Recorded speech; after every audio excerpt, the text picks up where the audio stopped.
Welcome to my YouTube channel Mohan's Multiverse.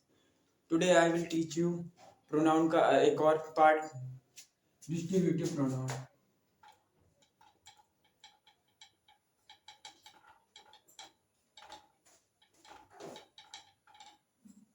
पहले हम समझेंगे कि डिस्ट्रीब्यूटिव प्रोनाउन क्या होता है। वे प्रोनाउंस जो दो या दो से अधिक व्यक्तियों या वस्तुओं में से एक को अलग सूचित करने के लिए प्रयोग होते हैं। वे प्रोनाउंस जो दो या दो से अधिक व्यक्तियों या वस्तुओं में से एक को अलग सूचित करने के लिए प्रयोग होते हैं डिस्ट्रीब्यूटिव प्रोनाउंस कहलाते हैं। इसमें हम देखेंगे कौन कौन से आते हैं। डिस्ट्रीब्यूटिव प्रोनाउन होते हैं each, every, either, neither, all,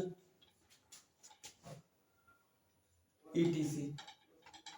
ये सब हमारे डिस्ट्रीब्यूटिव प्रोनाउन होते हैं। इसके अलावा और भी होते हैं, जो मुख्य थे वो हमने अभी बता दिया आपको। यानी डिस्ट्रीब्यूटिव प्रोनाउंस वे होते हैं जो दो या दो से अधिक व्यक्तियों या वस्तुओं में से एक को अलग सूचित करने के लिए प्रयोग होते हैं। अब हम इनके प्रयोग देखेंगे, किस तरह इनको प्रयोग किया जाता है। सबसे पहले हम देखेंगे ईच के बारे में समझेंगे।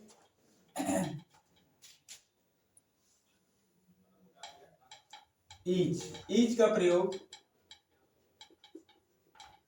ईच का जो प्रयोग होता है दो या दो से अधिक व्यक्तियों या वस्तुओं के लिए होता है। ईच का प्रयोग दो के लिए भी हो सकता है, फॉर टू और मोर देन टू। ईच का प्रयोग दो के लिए भी हो सकता है और मोर देन टू के लिए भी हो सकता है। For example, each of the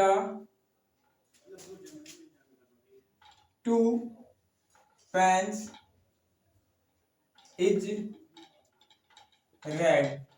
each of the two pens is red. इसमें हमने दो कलम के लिए कहा गया है each of the two pens is red.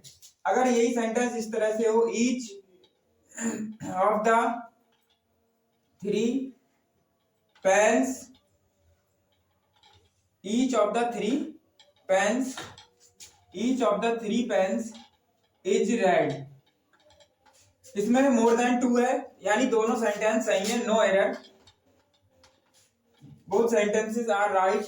Each of the two pens is red, each of the three pens is red, क्योंकि ईच का प्रयोग दो के लिए भी हो सकता है और मोर देन टू के लिए भी हो जाता है। तो ये बहुत ही इजी था समझना कि ईच का प्रयोग दो या दो से अधिक व्यक्तियों या वस्तुओं के लिए होता है। अब हम देखेंगे नेक्स्ट आइदर का यूज, आइदर और नाइदर। आइदर का जो प्रयोग होता है, आइदर या नाइदर, आइदर का प्रयोग दो में से कोई एक के लिए होता है।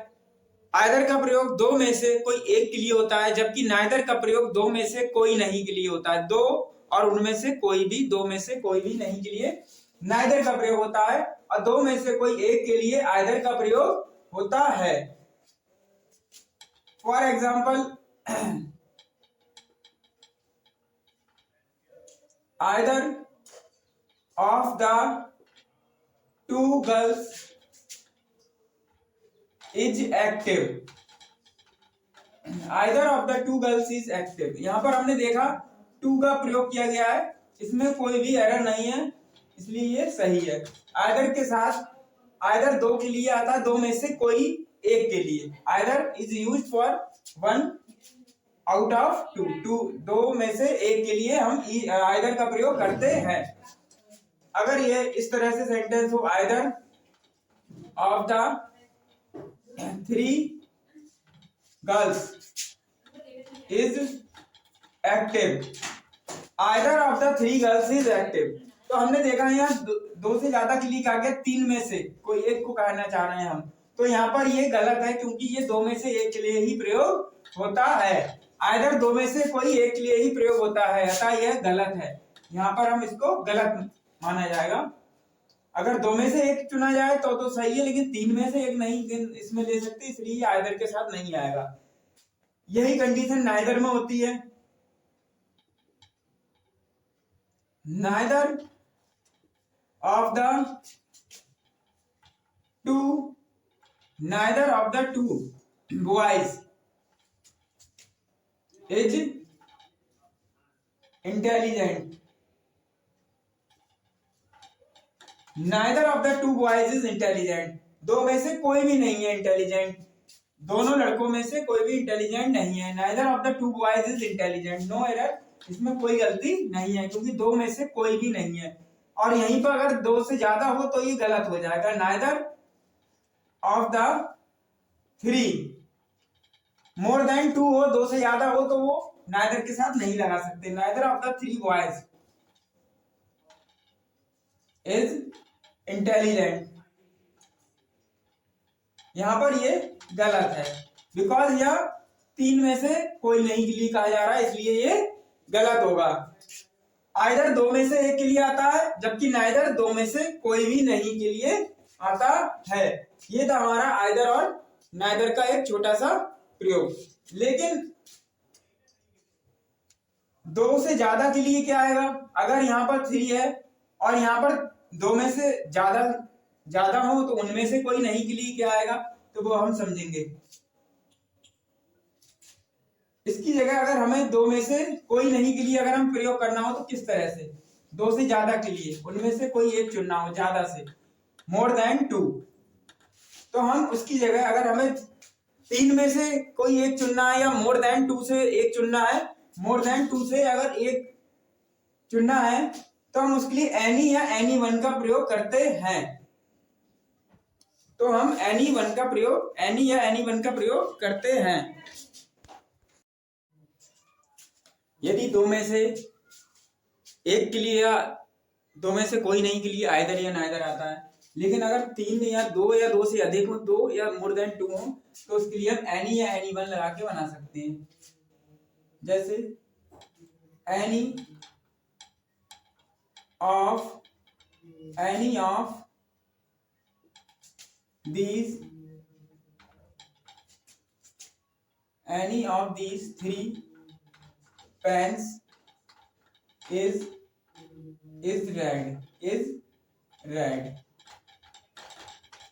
Any of these three pens is red. इसमें कोई गलत नहीं है क्योंकि यहाँ पर मोर देन टू है। अगर दो होता तो यहाँ आइदर का प्रयोग होता, either of these two pens is red, लेकिन यहाँ मोर देन थ्री है तो any of these three pens is red, no error.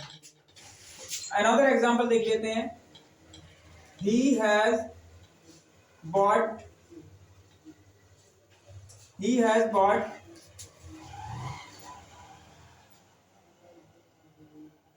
either